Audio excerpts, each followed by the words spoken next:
Elle a dirigé l'Allemagne pendant 16 ans et opéré un tournant de son pays vers l'Afrique.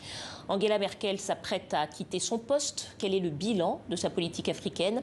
On en parle avec Thomas Koumou, économiste, président de l'association Veille économique au Togo. Bonsoir.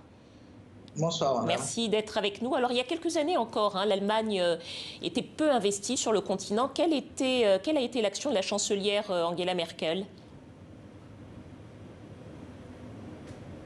Bon, disons que la chancelière Angela Merkel quitte le pouvoir avec une note encourageante, parce qu'il y a, à mon humble avis, un avant et un après 2017 dans la politique étrangère de l'Allemagne, parce que Mme Merkel, en 2017, a mis en place la Compact with Africa, qui a été l'initiative qui a accéléré un peu, intensifié les investissements de l'Allemagne, spécifiquement en Afrique subsaharienne.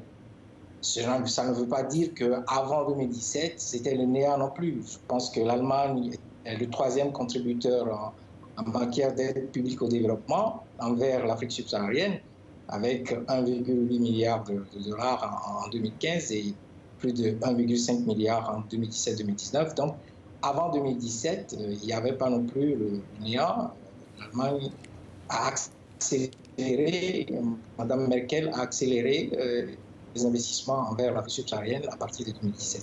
Dans quel contexte est-ce que Angela Merkel a décidé de tourner son pays vers l'Afrique? Bon, je crois que la cause principale, c'est la politique intérieure de l'Allemagne. Entre 2014 et 2015, on a constaté une augmentation de l'apparition de l'extrême droite allemande dans la politique intérieure du pays.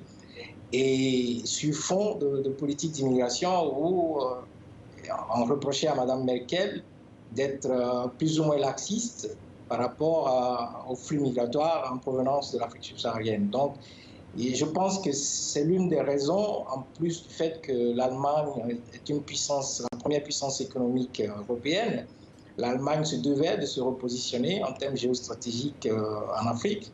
Et donc, ces deux causes ont poussé Mme Merkel à mettre en place l'initiative Compact with Africa, qui est une initiative plutôt économique et qui était censée permettre l'afflux des investisseurs allemands, des entreprises allemandes, et qui devaient investir en Afrique subsaharienne. Et l'objectif de Mme Merkel, à l'époque, c'était de réduire les flux migratoires en provenance de l'Afrique subsaharienne, de l'Afrique de l'Ouest, et en aidant ces pays et ces populations à se prendre en charge. Voilà l'idée et les causes réelles. Justement, Monsieur Koumou, quelques années après cette initiative, est-ce qu'on peut déjà en dresser un bilan? Oui, je pense que les chefs d'État et de gouvernement se sont réunis d'ailleurs cette année à mi-parcours pour dresser un bilan. Pour l'instant, le bilan est mitigé. Je dirais que le bilan est mitigé parce qu'il n'y a aujourd'hui que 12 pays africains qui participent à cette initiative. Et les investisseurs allemands, les entreprises allemandes rechignent à venir investir dans les pays subsahariens. Ils sont toujours indexés sur l'Afrique du Sud, sur des pays comme l'Algérie, le Nigeria. Donc, disons que pour l'instant, cette initiative pâtit plus ou moins parce que les espoirs que Mme Merkel avait placés dans cette initiative, eh bien, on n'a pas encore atteint les objectifs voulus. Merci beaucoup, Thomas Koumou.